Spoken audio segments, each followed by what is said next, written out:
আসসালামু আলাইকুম। আরবিডি নিউজের সর্বশেষ আন্তর্জাতিক সংবাদে সবাইকে আমন্ত্রণ জানাচ্ছি। সঙ্গে আছি আমি রাজীব। প্রথমেই জেনে নেওয়া যাক কি থাকছে এখনকার গুরুত্বপূর্ণ সংবাদ শিরোনামে। রুশ সেনাদের প্রশংসা, ইউক্রেনে সামরিক অভ্যুত্থানের আহ্বান জানালেন ভ্লাদিমির পুতিন। রুশ মার্কিন উত্তেজনা, পূর্ব ইউরোপে F-35 জঙ্গি বিমান মোতায়েন করল আমেরিকা।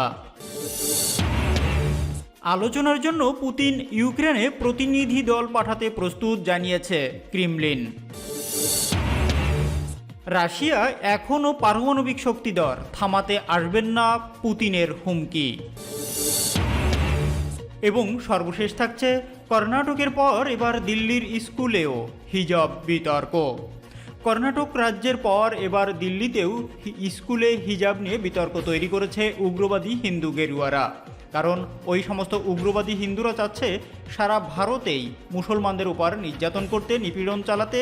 আর নরেন্দ্র মোদী অমিত শাহের সরকার আসার পর তো সেটা কয়েক শতগুণ বৃদ্ধি পেয়েছে। প্রতিনিয়তই ভারতের বিভিন্ন রাজ্যে কান পাতলে শোনা যাচ্ছে মুসলমানদের আর্তনাদের চিৎকার। আর নরেন্দ্র মোদী অমিত শাহের সরকার ক্ষমতায় আসার পর এবার নতুন করে আবার ক্ষমতায় টিকে থাকার জন্য তারা হিজাব নিয়ে বিতর্ক সৃষ্টি করেছে। উগ্র হিন্দু মুসলিমদের ভিতরে তারা বিতর্ক তৈরি করেছে। এমনকি উগ্র হিন্দুদের দ্বারা প্রতিনিয়ত মুসলমানদের নির্যাতন নিপীড়ন করা হচ্ছে। আর এর সর্বশেষ হাতিয়ার হচ্ছে এই হিজাব ইস্যু। কর্ণাটকে এতদিন যাবৎ যে হিজাব বিতর্ক চলে আসছে তা এবার দিল্লিতেও নতুন করে হাজির হলো। কর্ণাটকে আল্লাহু আকবার ধ্বনি দেওয়ার পর মুস্কানের যে আওয়াজ সারা পৃথিবীতে মুসলমানদের যেভাবে জাগ্রত করেছিল, সেভাবে উগ্রবাদী হিন্দুদের বুকে কম্পনও ধরিয়েছিল। কিন্তু তারপরেও নরেন্দ্র মোদী অমিত শাহের সরকার পিছু হাঁটতে নারাজ। কারণ তারা জানে যদি তারা পিছু হাঁটে তাহলে তাদের ক্ষমতা শেষ, তারা পরবর্তীতে আর ভারতে কখনোই ক্ষমতায় আসতে পারবে না। যে কারণে তারা সেই দাঙ্গাকে শুধু জিয়েই রাখেনি, এবার দিল্লিতেও ছড়িয়ে দিয়েছে। আর এ বিষয়ে বিস্তারিত থাকছে ভিডিওর শেষ অংশে, সুতরাং ভিডিওটি শেষ পর্যন্ত দেখার জন্য বিনীতভাবে অনুরোধ রইল। এবং আপনারা কি মনে করেন আল্লাহর এই বিধান, মুসলিমের এই আইন, ইসলামের এই আইন ভারত সরকার অর্থাৎ উগ্রবাদী নরেন্দ্র মোদী সরকার অত সহজেই বন্ধ করে দিতে পারবে, নিষিদ্ধ করতে পারবে? হিজাব কি নিষিদ্ধ হবে আদতে ভারতে, নাকি এর আগেও যেভাবে ছিল, বর্তমানে যেভাবে আছে এবং ভবিষ্যতেও একইভাবে হিজাব পরিধানের নিয়ম নীতি চালু থাকবে? আপনাদের কি মনে হয় অবশ্যই আপনারা কমেন্টস আকারে জানাবেন। আর এই সকল বিষয়ে বিস্তারিত থাকছে ভিডিওর শেষ অংশে, সুতরাং ভিডিওটি শেষ পর্যন্ত দেখার জন্য বিনীতভাবে অনুরোধ রইল। এতক্ষণ সংবাদ শিরোনামগুলো শুনছিলেন, এখন বিস্তারিত। তবে তার আগে রিকোয়েস্ট থাকবে ভিডিওটিতে একটি লাইক করুন এবং আপনি যদি চ্যানেলে নতুন হয়ে থাকেন চ্যানেলটি সাবস্ক্রাইব করে পাশে থাকা বেল আইকনটি অন করে দিন। রুশ সেনাদের প্রশংসা, ইউক্রেনে সামরিক অভ্যুত্থানের আহ্বান জানালেন ভ্লাদিমির পুতিন। ইউক্রেনের বর্তমান সরকারকে হটিয়ে ক্ষমতা দখল করতে দেশটির সেনাবাহিনীর প্রতি আহ্বান জানিয়েছেন রাশিয়ার প্রেসিডেন্ট ভ্লাদিমির পুতিন। রাশিয়ার জাতীয় নিরাপত্তা পরিষদের এক বৈঠকে এই আহ্বান জানান তিনি। পরিষদের বৈঠকে পুতিন বলেন, আমি ইউক্রেনের সেনা সদস্যদের প্রতি আবারও আহ্বান জানাবো যে আপনাদের সন্তান, স্ত্রী ও বয়োবৃদ্ধদের মানব ঢাল হিসাবে ব্যবহার করার সুযোগ নব্যনৎসী আর কট্টরপন্থী জাতীয়তাবাদীদের দেবেন না। ইউক্রেন সরকারকে হটানোর আহ্বান জানিয়ে দেশটির সেনা সদস্যদের উদ্দেশ্যে পুতিন আরও বলেন, আপনারা নিজেদের হাতে ক্ষমতা তুলে নিন, এতে একটি সমঝোতায় পৌঁছানো আরও সহজ হবে।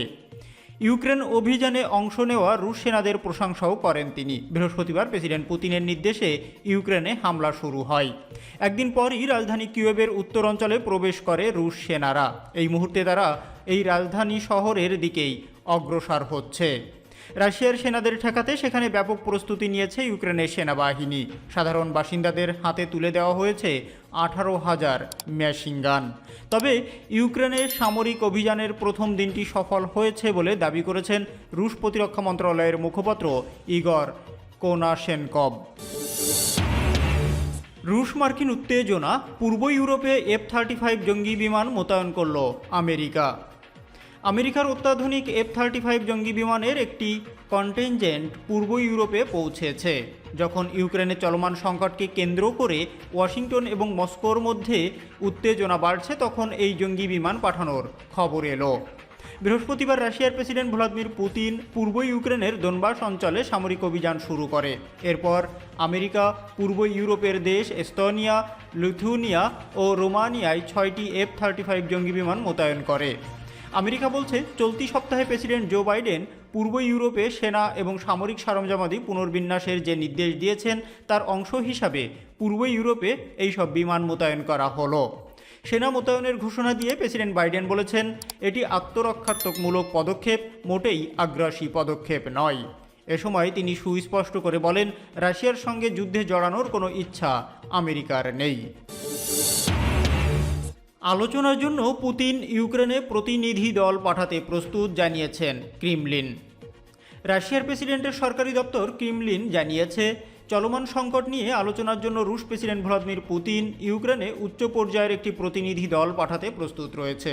তবে বেলারুশের রাজধানী মিনস্কে এই আলোচনা হতে হবে। ইউক্রেনের বিরুদ্ধে রাশিয়ার সামরিক অভিযানের দ্বিতীয় দিনে শুক্রবার রাশিয়া একথা বলল। ক্রেমলিনের মুখপাত্র দিমিত্রি পেসকভ বলেন, প্রতিরক্ষা মন্ত্রণালয়, পররাষ্ট্র মন্ত্রণালয় এবং প্রেসিডেন্টের দপ্তরের প্রশাসনিক কর্মকর্তাদের সমন্বয়ে গঠিত একটি উচ্চ পর্যায়ের প্রতিনিধি দল পাঠাতে প্রস্তুত রয়েছেন পুতিন। এর আগে ইউক্রেন সংকট নিয়ে আলোচনায় স্বাগতিক দেশ হয়েছিল বেলারুশ। এদিকে ইউক্রেনের প্রেসিডেন্ট ভ্লাদিমির জেলেনস্কিও রুশ প্রেসিডেন্ট ভ্লাদিমির পুতিনের সঙ্গে সরাসরি আলোচনায় বসার আহ্বান জানিয়েছেন। এরপর দিমিত্রি পেসকভ এই তথ্য দিলেন। এদিকে শুক্রবার রাশিয়ার পররাষ্ট্র মন্ত্রণালয় জানিয়েছে, চীনের প্রেসিডেন্ট শি জিনপিংয়ের সঙ্গেও প্রেসিডেন্ট পুতিন ফোন আলাপের সময় আলোচনার জন্য উচ্চ পর্যায়ের প্রতিনিধি দল পাঠানোর আগ্রহের কথা জানান। ফোন আলাপে প্রেসিডেন্ট শি জিনপিং বলেন, আলোচনার মাধ্যমে চলমান সংকট সমাধানের প্রতি সমর্থন জানায় তার দেশ। রাশিয়া এখনও পারমাণবিক শক্তিধর, থামাতে আসবেন না পুতিনের হুঁশিয়ারি। পশ্চিমের কোনো দেশ যদি ইউক্রেনের সামরিক বাহিনীকে সহযোগিতা করতে সেনাবহর বা সামরিক সরঞ্জাম পাঠায়, সেক্ষেত্রে নিতান্ত বাধ্য হয়ে ইউক্রেনে পরমাণু অস্ত্র ব্যবহারের বিষয়ে ভাবতে পারে রাশিয়া। বৃহস্পতিবার সকালে টেলিভিশনে প্রচারিত এক ভাষণে ইউক্রেনের সামরিক অভিযান শুরুর ঘোষণা দেন রুশ প্রেসিডেন্ট ভ্লাদিমির পুতিন।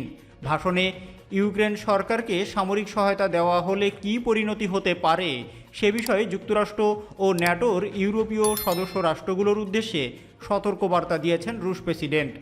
ভাষণে পুতিন এই সম্পর্কে বলেন, যদি সামরিক সক্ষমতার প্রসঙ্গ আসে, এটি সত্য যে সোভিয়েত ইউনিয়ন ভেঙে যাওয়ার পর আমাদের সামরিক শক্তি কিছুটা হ্রাস পেয়েছে, কিন্তু এখনও রাশিয়া বিশ্বের সবচেয়ে শক্তিশালী পারমাণবিক শক্তিধর দেশগুলোর মধ্যে অন্যতম। পরমাণু অস্ত্র ছাড়াও রাশিয়ার অত্যাধুনিক মারণাস্ত্রের মজুতর যথেষ্ট সমৃদ্ধ। সুতরাং কোনো সম্ভাব্য আগ্রাসী শক্তি যদি আমাদের দেশে সরাসরি আঘাত হানার সাহস দেখায়, সেক্ষেত্রে অবশ্যই পরাজয় ও তার পরবর্তী অশুভ পরিণতির জন্য তার প্রস্তুতি নিয়ে রাখা উচিত। এখনও পর্যন্ত বিশ্বে মাত্র একবারই পারমাণবিক অস্ত্রের ব্যবহার হয়েছিল।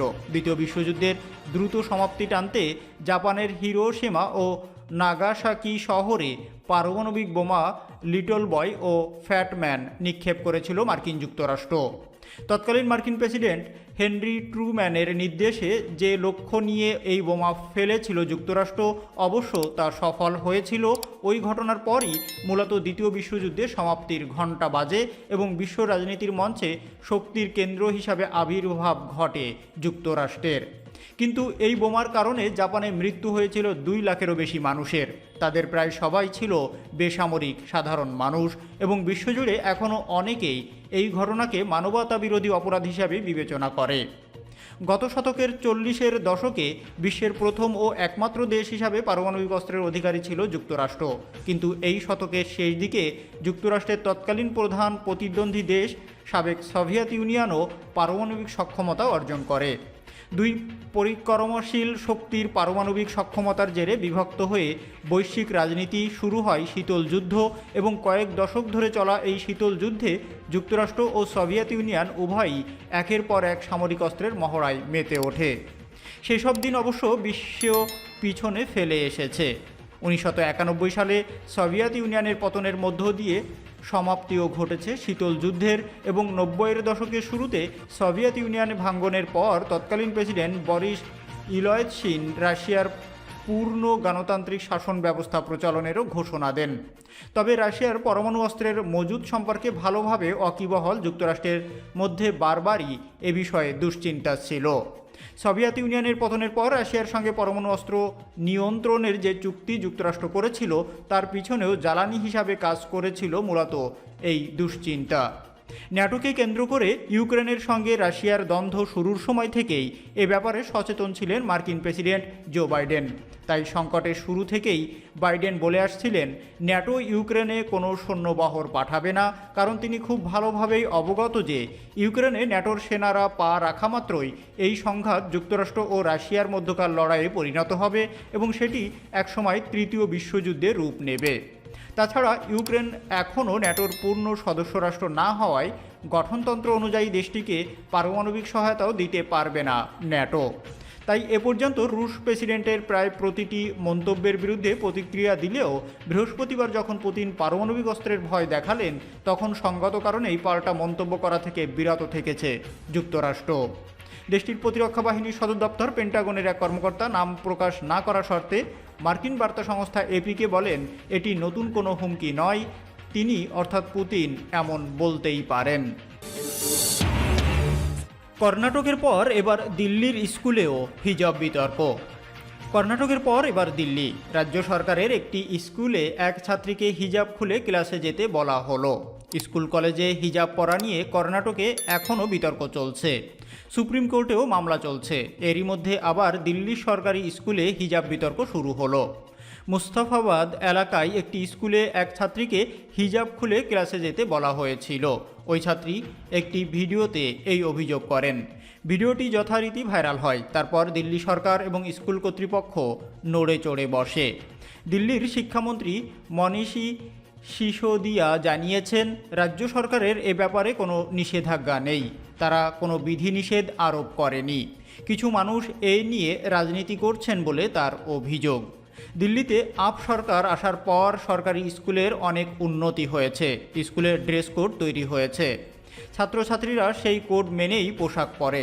মোস্তফাবাদের স্কুলে ওই ছাত্রটি ভিডিওতে অভিযোগ করে বলেন স্কুলে যাওয়ার পর এক শিক্ষক তাকে হিজাব খুলতে বলে, তাকে বলা হয় মায়ের মতো না হতে, স্কুলে হিজাব পরে না আসতে। আরও 2-3 জন ছাত্রীকেও হিজাব খুলতে বলা হয়। সরকারি সূত্র উদ্ধৃত করে সংবাদ সংস্থা পিটিআই জানিয়েছে গত কয়েক দশক ধরে দিল্লির স্কুলে চালু রীতি হলো ছাত্রীরা স্কুলে আসার পথে হিজাব পরে, কিন্তু ক্লাসে তারা তা খুলে রাখে। এক্ষেত্রে তাই ছাত্রীটি হিজাব পরে স্কুলে আসার পর শিক্ষক তাকে ওই অনুরোধ করেন। তবে পরে অভিভাবকদের সাথে স্কুল কর্তৃপক্ষের বৈঠক হয় এবং বিরোধ মিটে যায়।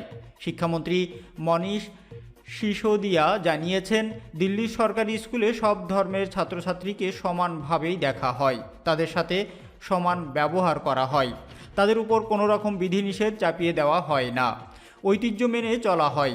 সিসোদিয়া জানিয়েছেন আমি স্কুল কর্তৃপক্ষের সাথে যোগাযোগ করেছিলাম, আমার মনে হয় না আর কোনো সমস্যা আছে। শিক্ষা বিভাগ কোনো রকম বিধিনিষেধ চালু করেনি, তবে এই বিষয়টি নিয়ে রাজনীতি করা হচ্ছে, তাই এত হইচই হচ্ছে। এতক্ষণ সঙ্গে থাকার জন্য ধন্যবাদ। দেখা হচ্ছে পরবর্তী ভিডিওতে। ততক্ষণ পর্যন্ত ভালো থাকুন, সুস্থ থাকুন। আল্লাহ হাফেজ।